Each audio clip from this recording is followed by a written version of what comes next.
Hakim Pengadilan Negeri Jakarta Selatan jatuhkan vonis 1 tahun 6 bulan penjara kepada mantan ajudan Ferdy Sambo Richard Eliezer. Vonis lebih ringan berat dari tuntutan jaksa.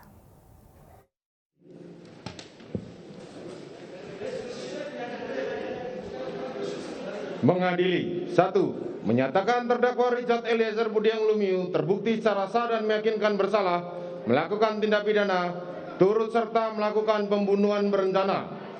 Menjatuhkan pidana terhadap terdakwa Richard Eliezer Budiang Lumiu dengan pidana penjara selama 1 tahun dan 6 bulan. Menetapkan penangkapan dan lamanya masa penahanan yang telah dijalani terdakwa dikurangkan sepeluruhnya dari pidana yang dijatuhkan. Menetapkan terdakwa tetap berada dalam tahanan. Menetapkan terdakwa sebagai saksi pelaku yang bekerja sama atau justice kolaborator. Menyatakan barang bukti adalah sebagaimana dalam surat tuntutan jaksa penuntut umum.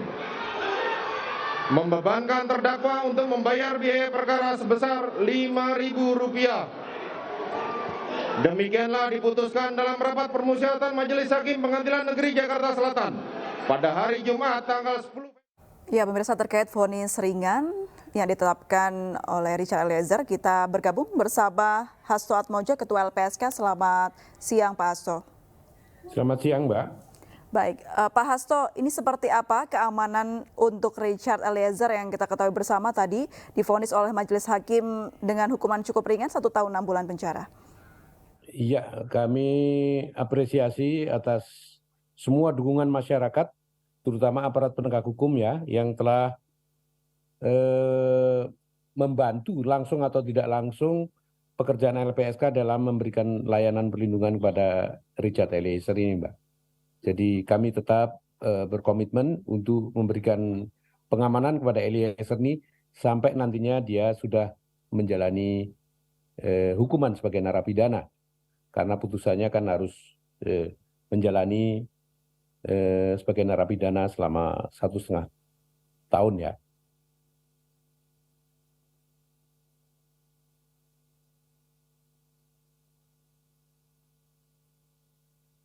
Pak Hasto, seperti apa SOP-nya terkait penanganan untuk pengamanan justice kolaborator?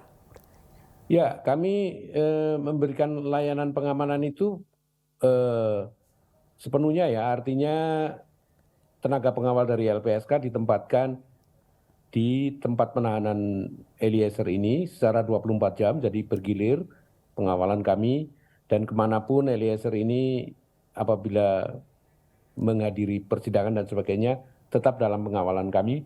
Di rutan, kami juga mensuplai logistik untuk makan dan sebagainya, supaya tidak ada kemungkinan ya gangguan melalui makanan lah kepada Eliezer ini.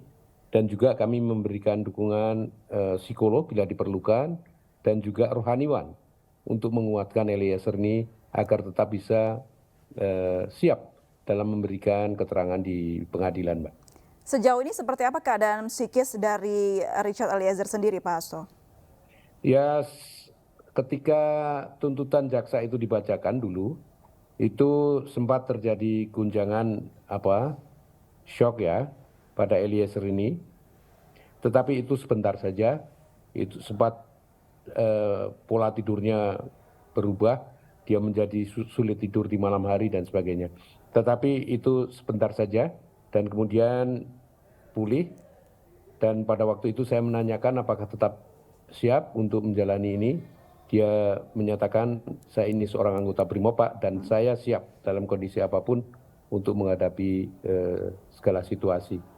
Baik, Pak Hasto, sebenarnya apa sih kekhawatiran yang paling dipikirkan oleh Richard Eliezer selama ini? Ya, rasa bersalah yang sangat besar ya, karena dia sudah melakukan tindakan yang betul-betul sangat luar biasa sehingga menghilangkan nyawa orang lain, tetapi itu dia lakukan dalam kondisi yang sama sekali tidak bisa dia hindari. Itu yang selalu dia sampaikan. Apakah betul ya? Silakan, ya, Pak. Dan oleh karena itu kemudian dia ungkapkan penyesalan itu dengan kesediaan dia sebagai justice kolaborator untuk mengungkapkan semua yang dia ketahui berkaitan dengan kejahatan yang di mana dia terlibat ini, Mbak. Baik, Pak Hasto, apakah betul Richard Eliezer juga mengkhawatirkan keselamatan dari keluarganya, Pak? Tentu saja, tetapi sejauh ini keluarga nampaknya tidak mengalami ancaman yang serius ya. Jadi kami sudah tawarkan juga kepada keluarga karena memang LPSK juga berkewajiban memberikan perlindungan kepada keluarga seorang justice kolaborator. Tapi rupanya itu belum diperlukan, jadi ya keluarga masih belum mendapat perlindungan dari LPSK.